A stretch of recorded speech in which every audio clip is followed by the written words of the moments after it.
নমস্কার বন্ধুরা, আজকে আমি বানাচ্ছি পোহা। পোহা বানানোর জন্য নিয়ে নিলাম চিড়াটাকে ভালো করে ধুয়ে নিচ্ছি। 2-3 বার করে ধুয়ে নিচ্ছি ভালো করে পরিষ্কার করে ধুয়ে তারপর এটাকে একটু ঝরা দিয়ে রাখবো। ঝরা দিয়ে না, এরকমই রেখে দেবো, তাহলে ভালো করে ভিজে যাবে। আবার তো কড়ার মধ্যে আমি তেল দিয়ে দিচ্ছি।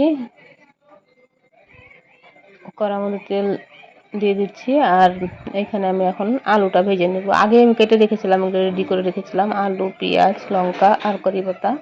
তো আলুটাকে ভেজে নেব। আলুটা দিয়ে দিলাম কড়াইতে।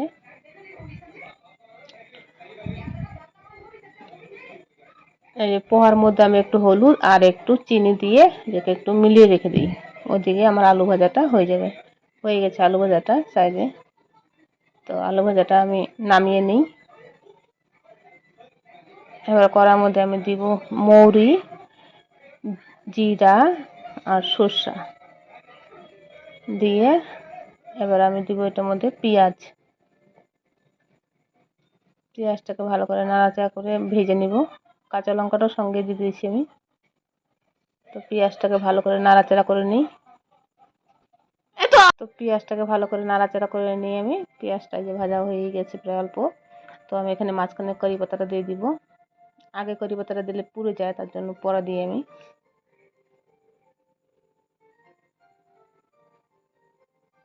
তো এই যে দিয়ে দিলাম, আলুটাও দিয়ে দিলাম। এখন আলুটা ভালো করে মিলিয়ে এবার এর মধ্যে আমি একটু লবণ, লঙ্কার গুঁড়ো আর ধনিয়ার গুঁড়ো দিয়ে দিলাম। আর ভালো করে পোহাটা মানে চিড়াটা ঢেলে মিলে নিলাম। একটু এর মধ্যে দুধ দিব। দুধটা দিয়ে হয়ে গেছে। এখন বন্ধুরা করে খেয়ে দেখবেন, কমেন্ট করে জানাবেন কেমন হয়েছে। এমনি ভালোই লাগে খেতে, সকালবেলার নাস্তা হয়ে যায় এটা। ধন্যবাদ।